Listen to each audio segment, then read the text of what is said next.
Ya, masih bersama Elo kali ini. Sebelum saya persilahkan panelis untuk bertanya lagi. Tadi kan sebelumnya Mas Elo tuh bicara soal apa ya, adaptasi, transformasi tentang musik. Tapi aku pengen tahu, ingin dikenal sebagai penyanyi atau musisi yang seperti apa sih? Kayak gimana ya? Ini memang acara Q&A, setiap ada pertanyaan selalu ada jawaban. Tapi saya susah nih jawab yang ini karena saya lebih mau dikenal bukan sebagai sosok yang berprofesi sebagai musisi lagi. No. Terus? Apa yang saya udah kontribusiin buat orang-orang sekitar saya, mestinya itu pertanyaannya, itu yang paling ya, sebagai manusia kita memang harus bermanfaat. Tapi sebagai musisi, karena tadi kan banyak banget yang ingin dieksplor, dicoba. Tapi ujungnya tuh ingin menjadi musisi, penyanyi yang seperti apa dikenalnya seorang Elo? Gini. Pertanyaan itu sulit saya jawab ya.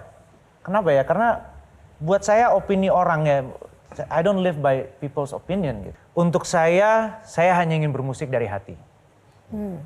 Masalah penilaian orang atau pengenalan orang atau perspektif orang, lu udah tua atau lu udah gak relevan, atau lu masih keren, lu nggak menjadi concern utama saya sih. Mungkin musisi yang selalu jujur dan selalu menghargai orang kali ya. Nah, bicara soal penilaian orang ya, memang tidak semua musisi itu juga kayak Mas Elo yang cuek begitu kan. Yang penting gue berkarya, gue happy, gue punya ketulusan dalam melahirkan musik-musik. Tapi kan sekarang ini kan kita harus berhadapan dengan dunia yang sudah terbuka, netizen. Ternyata kita mau ngomongin masalah musik tapi netizen melihatnya faktor lain seperti yang tadi kita bahas. Kita mau tahu nih, kita mau lihat dulu sebenarnya apa sih pandangan para netizen tentang seorang Elo ya. Nih kita kumpulin Mas.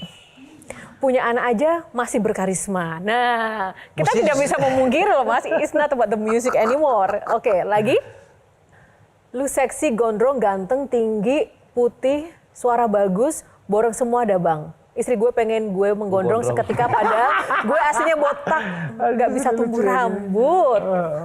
Nih, inspirasi. Yang komen cowok loh ya. Yang komen cowok. Yang komen cowok. Satu lagi ya. Ngefans banget sama papa muda satu ini. Idola aing ini, andai saja belum berumah tangga, udah aku deketin nih papa. Nah, bagaimana menanggapi hal-hal kayak gini Mas? Kolom komentar itu buat saya adalah pintu gerbang untuk energi masuk gitu. Ngerti gak sih? Ngerti gak? So, I have enough energy already, dia cukup gitu. Saya nggak butuh, ngerti ya? Kadang-kadang kalau pintu yang nggak asik masuk juga nggak asik juga. Akhirnya, saya lagi menemukan, I just develop new hobby nih ceritanya. Oh, apa itu? Jadi saya untuk mengurangi screen time saya lagi baca buku. Ya, jadi saya lagi nggak terlalu, saya lagi keasikan banget baca buku. Mereka punya hak untuk ngomong apa aja kan gitu kan. Kalau tadi kan Bang Elo bilang bahwa mencoba segala sesuatu dari jenis musik dan segala macam, udah nggak mikirin ini laku atau enggak. Tapi kan ada istri dan anak juga nih. Ya. Nggak ragu untuk ngelangkah kayak, aduh ini balik lagi nih, ini masalah ke rumah nih. Apa yang gue lakuin akan berdampak ke dalam gitu. Bagus lagi pertanyaannya. Jadi memang semenjak memiliki keluarga, itu mengubah semuanya, jujur aja. Saya merasa hidup saya bukan saya lagi. Saya merasa hidup saya hanya untuk istri dan anak saya, jujur. Jadi apa yang saya lakukan demi mereka. Nah, perihal laku nggak laku, kita punya perspektif yang sedikit berbeda nih bro. Saya udah pernah melepaskan kepopan saya waktu tahun 2014 dan mengubah brand bahkan dari Elo ke Marcelo Tahitu. Itu orang nggak tahu loh. Sampai nawar, ini nggak tahu soalnya Marcelo Tahitu siapa mas, kurangin boleh nggak? Oh silakan. Maksudnya gini, gue udah sampai segitu nyebrangnya gitu. Nah di situ saya juga percaya wisdom itu dititipkan ya, wisdom itu dititipkan gitu. Wisdom itu bukan sesuatu yang lu bisa kulik. Knowledge lu bisa kulik, wisdom nggak bisa. Wisdom sesuatu yang emang dapat. Wisdomnya adalah, kayaknya rezeki bukan lu yang ngatur ya bro. Ngerti gak sih?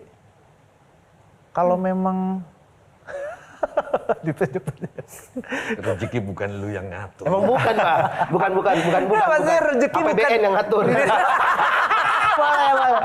Aku mau nambahin Kayo, ini menarik sih statement dari Mas Elo. Kalau begitu dengan tadi statement Elo gitu ya, mana yang lebih membanggakan? Membawakan lagu orang di hadapan 85.000 orang di Stadion GBK, atau membawakan karya sendiri di sebuah bar kecil dengan penonton yang hanya hitungan jari. Yang kedua udah gue nggak perlu selesaiin pertanyaannya, gue udah pasti ngomong yang kedua pasti yang kedua. Gini, gue pernah dapat sebuah surat waktu itu masih.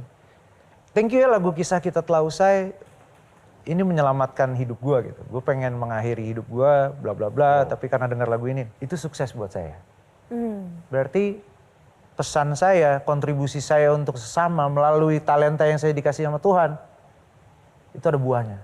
Kalau ditanya mungkin musisinya menjadi, ya itu dia. Mungkin saya pengen bring a better life buat orang-orang yang mendengarkan karya saya. Mungkin itu jawabannya. Thank you loh, saya belum pernah kepikiran seperti ini. Kalau tadi Mas Elo kan tidak peduli dengan penilaian orang, apa kata netizen. Nah kira-kira kalau mendengarkan hal yang satu ini, Mas Elo akan seberapa berpengaruh ya dengan testimoni sosok yang satu ini? Kita akan putarkan. Dia suka pura-pura kejang-kejang atau kesakitan atau gemetaran supaya aku panik, dan jadinya aku fokus ke dia, terus nanti aku tanyain deh, kamu kenapa? Yang buat aku cinta sama Elo itu karena dia sangat humble. Dia punya desensi di semua aspek kepribadian, jadi semuanya tuh terlihat pas. Nanti dia GR yang ini. Dan aku lihat dia itu pinter banget. Jadi ngobrol sama dia tuh bisa ngobrolin dari yang receh sampai yang berbobot. Jadi kayak bikin kita tuh dapat pengetahuan baru. Jadi aku tuh selalu kagum ya sama pola pikirnya dia gitu. Dan yang paling penting sih dia selalu tahu kapan harus ngalah sama aku. Well, aku cuma mau bilang, Baba, I am beyond grateful to have you in my life. Dan terima kasih kalau kamu udah jadi suami yang aku udah nggak bisa komplain, and you have it all. Dan juga kamu udah jadi a great father to our children. I love you so much. Mbak Tejo, mendengarkan testimoni tentang Elo dari sosok ini, setuju nggak? Mengharukan, tapi kalau aku jadi Elo sampai di rumah nanti aku nanya ke Cindy.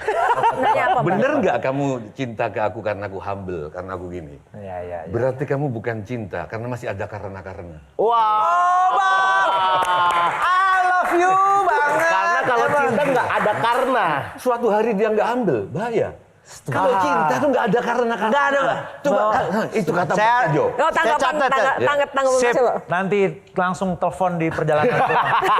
Kok kamu ada karena? Iya. Kata Mbak Tejo. Enggak, tapi gimana tadi melihat testimoni sang istri? Gini, aku termasuk yang beruntung. Karena saya jarang untuk mengutarakan perasaan saya ke orang-orang. Maksudnya perasaan ya, yang emang bener-bener dari perut ya. Gue sedih deh karena begini. Ke orang deh. Saya jarang sebenarnya.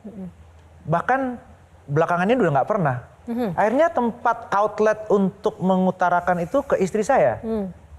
Jadi dialah teman, teman curhat, teman ngobrol gitu. Kita bisa gitu kayak di tempat tidur gitu ngobrolin apa aja. Dan itu bener. Kayak lagi tidur gitu ngobrol gitu. Terus bisa kalau lagi di luar kota bisa video callan selalu berjam-jam. Maksudnya karena ngobrol sama dia tuh senyambung itu gitu loh. Di sini ada yang udah menikah belum? Ada? Oke. Pertama mungkin yang harus dicek adalah jokesnya harus nyambung dulu deh baru enak. Jokes. Iya harus.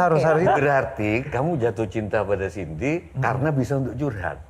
Kira. Masih pakai karena. Oh iya. Salah bang. Ampun, hamba bikin kesalahan. Bagaimana kalau suatu hari Cindy lebih sibuk sama anakmu yang makin gede, makin gede. Iya, benar. Berarti aku cinta as it is. Iya. As it is. Setiap hal perasaan yang ada karenanya itu bukan cinta, itu kalkulasi. Betul, transaksi. Itu transaksi. Tidak ada karena. Setuju. Gue salah lagi. Dua-duanya berarti salah. Jadi nggak jadi nanya ya nanti di rumah ya. Ada karena. Oke.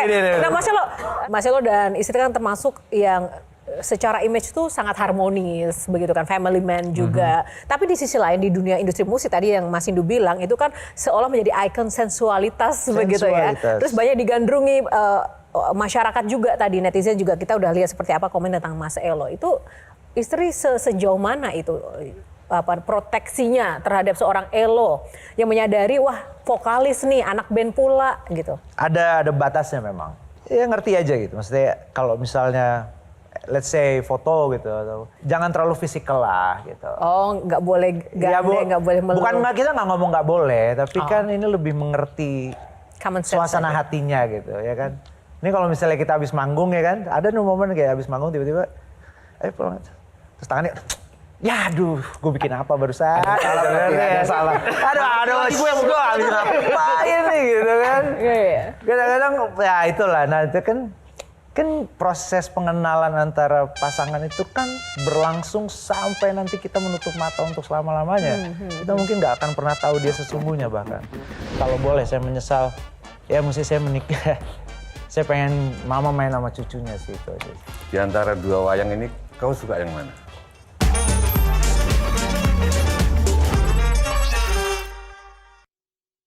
Jelajahi cara baru mendapatkan informasi. Download Metro TV Extend sekarang.